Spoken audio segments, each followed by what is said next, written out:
ভালোবাসলে পরিবারের বিরুদ্ধে যেতে হয়। হ্যাঁ, এটা স্বার্থপরতা নয়। যদি আপনার পরিবার নিজের সন্তানের সুখের থেকে নিজের মান সম্মানকে বেশি মূল্যবান মনে করে, তাহলে আপনার পরিবার উল্টো স্বার্থপর।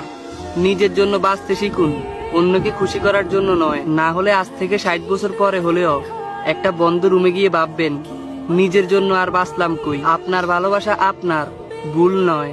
আপনার ভালোবাসার মানুষটিকে আপনার জীবন সঙ্গী হিসেবে বেছে নেওয়ার অধিকার আপনার আছে। যদি আপনার এই সঠিক সিদ্ধান্তের জন্য আপনার ফ্যামিলি কষ্ট পায়, তাহলে কষ্ট পেতে দিন। ভালোবাসার মানুষটিকে পেতে হলে অনেক লড়াই করতে হয়, আর এই লড়াই করার সাহস যদি আপনার না থাকে, তাহলে কোনোদিন কাউকে ভালোবাসবেন না। দয়া করে কোনোদিন পরিবারের অজুহাত দেখিয়ে নিজের ভালোবাসার মানুষটিকে হারিয়েন না, এবং কি মানুষটিকে কাঁদিয়েন না। ভালোবাসা খুব সুন্দর যদি মানুষটি সঠিক হয়।